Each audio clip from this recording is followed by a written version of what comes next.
When you picture a yacht, what do you see? Probably glamour, right? Sunshine, open water.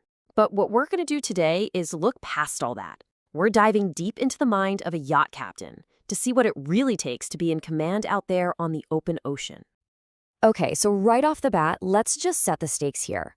A mature hurricane is by far the most powerful event on Earth. The combined nuclear arsenals don't contain enough energy to keep a hurricane going for one day. Wow. I mean, that quote from a training manual really says it all, doesn't it? This is the world a captain lives in. It's a world where nature is in charge, and their job isn't just to sail, it's to outthink forces that are almost unimaginable.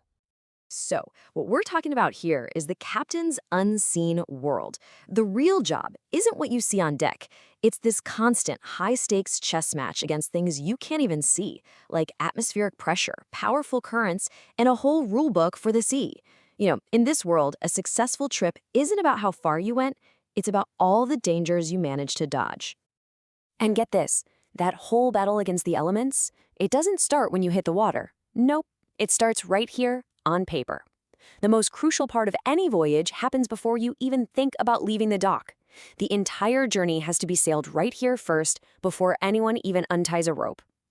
Yeah, they call this the paper voyage. And it's exactly what it sounds like. It's the full dress rehearsal for the real thing.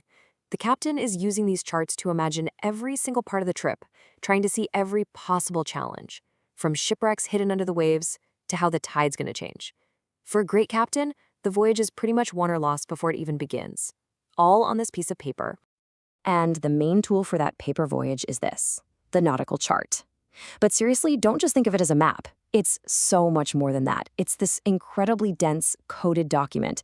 It's like a secret language that tells you everything about the hidden world under your boat. Just look at this for a second. See how much information is crammed into just a few letters. FLG20s. That's not gibberish. That tells a captain there's a light that flashes green every 20 seconds. Or woke, that's a warning for a dangerous wreck. A captain has to read this stuff fluently, like you're reading this sentence, because people's lives are literally on the line. Okay, so you've done your homework, you've got the perfect plan all laid out on your chart. But here's the thing, a chart is static. It's a piece of paper. The ocean, well, it's anything but. So the real question is, what happens when your perfect paper plan smacks right into the raw, unpredictable reality of the open sea? Well, that brings us to the next massive piece of the puzzle, wrestling with the wind and water. See, a captain can't just be a navigator. They have to be their own personal meteorologist, constantly reading the sky, the clouds, the waves, trying to predict what's coming next. And so much of it boils down to this constant battle of air pressure. You've got high pressure, which is usually good news. Think calm, settled weather. But then you have low pressure, or what they call a depression. And that's the one every captain watches like a hawk. It's basically a giant weather engine for storms. It sucks in all this air and moisture, which creates clouds, and, well, you know what happens next.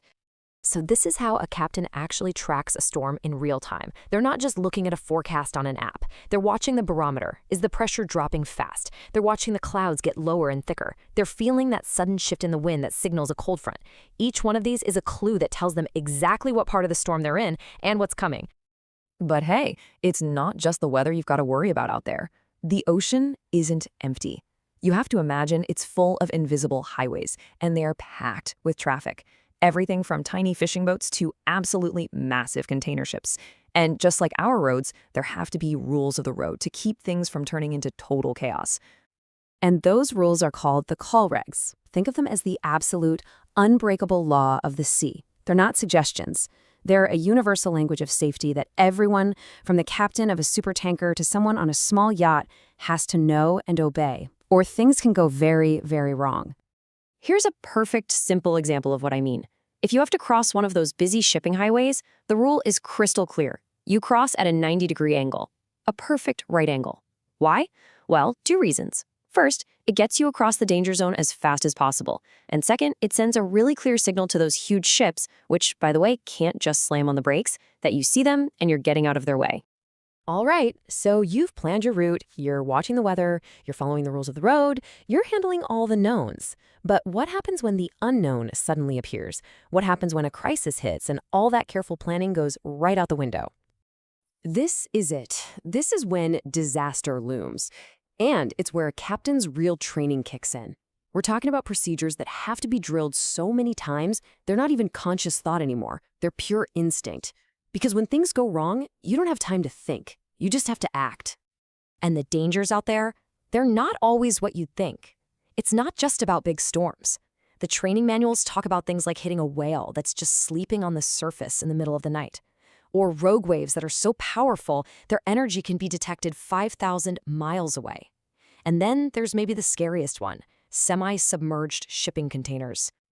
Yeah, those shipping containers, that brings us to this number, 40,000. Just let that sink in.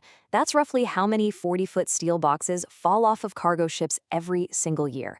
They just float there, mostly underwater, practically invisible, turning the ocean into a giant random minefield.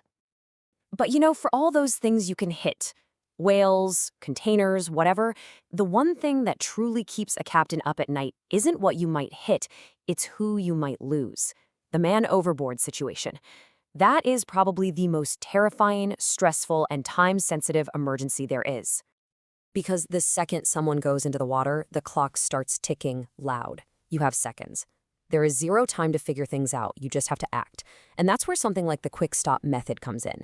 It's a maneuver that's been practiced over and over and over again for exactly this moment. You throw the gear, you immediately tack the boat without messing with the sails, you circle back, and you approach the person with total control. Every single step, done instantly and perfectly, can literally be the difference between life and death. So you see the pattern here, right? Whether you're crossing a shipping lane, watching a storm build, or dealing with a life or death emergency, it all comes down to one core idea, summed up perfectly here. Slow down, or stop, and work things out. Don't just carry on trusting to luck. It's about replacing luck with procedure, replacing panic with a calm, well-practiced plan. So from that first chart on a table, the paper voyage, all the way to a heart-pounding crisis in the middle of the ocean, we've gotten a glimpse of the incredible skill and heavy weight of responsibility that a captain carries. And that really just leaves one final question for you to think about. After seeing all this, knowing what it takes, what kind of captain would you be?